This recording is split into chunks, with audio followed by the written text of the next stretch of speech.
မင်္ဂလာပါနှစ်တင်မှာ digital diagnostic ဘက်ကိုပေါ့နော်ဒီစပြီးခြေလှမ်းမဲ့ဆရာတို့တော့ဒါမှမဟုတ်ရင် scanner တစ်ခုကနေ scanner တစ်ခုကိုပြောင်းပြီးတော့အသုံးပြုနေတဲ့ဆရာတို့တော့ဘိုးတိတနေတယ်ပေါ့နော်ပြောပြချင်တာရှိပါတယ်အဲ့ဒါတော့ကျွန်တော်တို့ဒီ scanner တိုင်းမှာပါတဲ့ပေါ့နော်ဒီစစာအကြောင်းပေါ့နော်ကျွန်တော်တို့အဲ့ဒါကိုဗာနဲ့တိုင်းလိုက်ပေါ့နော်ဗာနဲ့တိုင်းဆိုတော့ကျွန်တော်တို့ဒီနေ့ပြောမယ့်ကောင်းတဲ့ကတော့ scan mesh ပေါ့နော် 3D scan mesh 3D scan mesh ဆိုတာတော့ကျွန်တော်တို့ဒီ 3D ပေါ့နော် model ဖတ်လိုက်တဲ့အခါမှာတစ်ခါကျကျွန်တော်တို့ကဒီ intraoral scanner ရဲ့ဖတ်လိုက်တဲ့အခါမှာဒီအပြင်ပပေါ့နော်ဒီ 3D model ကျွန်တော်ဒီထိတွေ့နေတဲ့ပုံစံကိုကျွန်တော်ဒီကွန်ပျူတာမှန်သားပြင်ပေါ်မှာပတ်ပတ်လေးကြည့်လို့ရတဲ့ပုံစံမျိုးပြန်ပြီးတော့ပြန်ပုံဖော်ပေးတယ်ပေါ့ scan mesh ကကျွန်တော်တို့ဒီ scan mesh ရဲ့အလုံးလုံးပုံလေးပြောရမယ်ဆိုရင်ဒီ 3D data ကျွန်တော်ဖတ်လိုက်တဲ့အချိန်မှာဒီပေါ့နော်သူကဒီပုံစံတိုင်းယူလိုက်တာမဟုတ်ဘူးနော်သူကအဆက်ပြောက်လေးပေါ့နော် dot pixel လေးတွေကို point လေးတွေကိုချလိုက်တယ်ချပြီးရင်သူကမြင်းမြောင်ပေါ့နော်3 triangle မြင်းမြောင်လေးနဲ့ပြန်ဆက်ပြီးအဲ့ဒီကောင်ဆက်ပြီးတော့မှကျွန်တော်တို့ကဒီလိုပုံစံမျိုးတစ်ခုဖြစ်လာတယ်ဒါတော့ကျွန်တော်တို့ရဲ့ scan mesh ရဲ့အလုပ်လုပ်ပေါ့နော်ကျွန်တော် scanner တွေကscan mesh က scanner မှာဘာကြောင့်အရေးကြီးလဲပေါ့နော်ကျွန်တော်တို့ကscan mesh ကဒီ sensor နဲ့တိုက်ရိုက်ချိုးကြဖြစ်တဲ့အတွက်ကြောင့်ဒီ sensor ကောင်းတယ်ဆိုရင်ကျွန်တော်က scan mesh လေးပို့ပြီးအသေးစိတ်လာတယ်ပေါ့နော်ကျွန်တော်အဲ့ဒီဟာလေးကိုလည်းကျွန်တော်ဥပမာလေးတစ်ခုလောက်ထားပါတော့ကျွန်တော်မတူညီတဲ့ scanner တွေ၃မျိုးကနေပြီးတော့ data တွေကိုကျွန်တော်ဒီနေ့ရှင်းပြသွားမှာပေါ့နော်ဘယ်လိုမျိုးပုံစံမျိုးရှိလဲကျွန်တော်တို့ဒီ scan mesh ကတော့ဒီ geographical လို့ခေါ်တဲ့ဒီမျက်နှာပြင်ပေါ့နော်အနေထားတွေအနေမြင့်တွေကွာဝေးတွေကိုပြန်ပြီးတော့ပေါင်းစပ်ပြီးတဲ့နည်းပညာတစ်ခုဖြစ်ပါတယ်။ကျွန်တော်ဒီနေ့ဒီ scan mesh ရဲ့ဒီဘာကြောင့်ပေါ့နော်ဒါလည်းရေးကြည့်ရတယ်ပေါ့နော်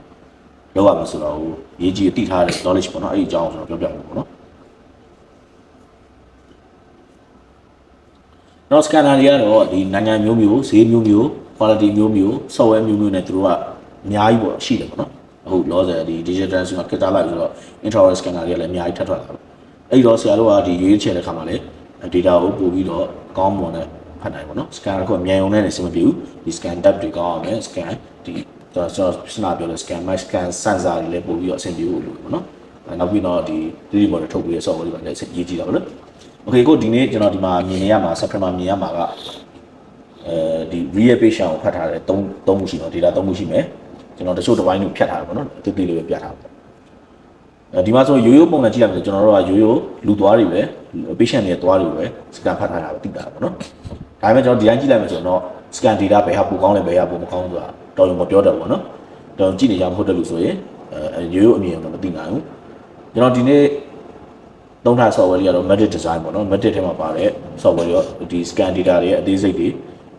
scan data ထပ်လို့ရမယ်ပြန်ပြီးတွဲလို့ရတယ်အသေးစိတ်တွေဖြတ်ချင်လည်းဖြတ်လို့ရမယ်အဲ့ဒါမျိုးလုပ်လို့ရ software လေးပါအဲ့ဒီမှာကျွန်တော်တို့က scan mesh ပေါ့နော် scan mesh ကြည့်မယ်ဆိုရင်ကျွန်တော်တို့ကဒီမှာသူ့ရဲ့ကျွန်တော်စနပြောတဲ့အတိုင်းပဲ scan mesh ဆိုတာကဒီမှာပေါ့နော်ဆရာကွက်လို့ဖြစ်သွားပြီဒီလိုအမဲ point လေးတွေပေါ့နော်အမဲ point လေးတွေကနေပြီးတော့ဒီ၃မြောက်မင်းကြောင်းလေးနဲ့ဆက်ပေးထားပါတော့အဲ့တော့ကျွန်တော်တို့က scan data မှာကျွန်တော်တို့ကဒီသူ့ရဲ့အနေမြင့်ကိုပို့ပြီးတော့ဖတ်နိုင်လေ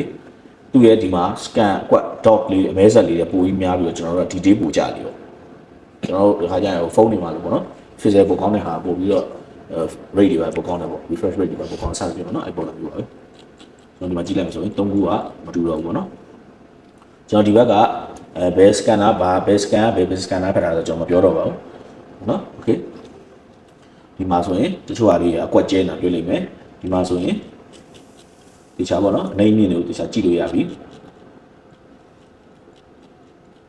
ဒီလိုမျိုးပေါ့နော်ကျွန်တော်တို့က scan mesh ကဘာကြောင့်လဲရေးကြည့်ရလဲဆိုတော့ဒီလိုမျိုးပေါ့နော်ဒီမှာဆိုတာ prep လုပ်ထားတဲ့ area ပေါ့နော်တခါတည်းတချို့ပေါ့နော် patient တွေမှာဆို chamfer တို့ shoulder တို့ကပေါ်ပြီးတော့ crown တွေကဆွတ်မယ်ဆိုရင်ကျွန်တော်တို့ကဒီ chamfer area လေးတွေ shoulder area လေးတွေကိုပို့ပြီးတော့ဒီလေးကြကြပြင်နိုင်တယ်ပေါ့ဒါတော့တစ်ချက်ပဲနောက်တစ်ခြား implant case တွေမှာဆိုရင်လည်းအလားတူပဲပေါ့နော်သူရဲ့ဒီလိုအပ်တဲ့ detail တွေပို့ပြီးမြင်နိုင်တယ်ပေါ့နော်ဒါတော့ကျွန်တော် scan mesh ရဲ့အသုံးဝင်ပုံလေးတွေအရေးပါပုံလေးဖြစ်ပါတယ်ကျွန်တော်တို့နောက်ပိုင်းဒီ scanner တွေမှာဆိုရင်ဒီဆရာဝယ်မယ်ဆိုရင်ပေါ့နော်ဒီ scanner ကဒီမြန်ရုံလည်းမဟုတ်ဘူး software ကောင်းရုံလည်းမဟုတ်ဘူးဈေးတက်ရတာရုံလည်းမဟုတ်ဘူးသူ့ရဲ့ sensor ကဒီလောက်ထိဘယ်လောက်ထိပေါ့နော်သူလုံပြီးဆွမ်းနိုင်တယ်ပို့ပြီး detail ကောင်းနိုင်ဆိုတော့ကြည့်ပြီးတော့မှဝယ်ပေးဖို့လည်းကျွန်တော်အကြံပြုချင်ပါတယ်အဆုံးထိကြည့်ရှုရတဲ့အတွက်ကျေးဇူးအများကြီးတင်ပါတယ်ခင်ဗျာ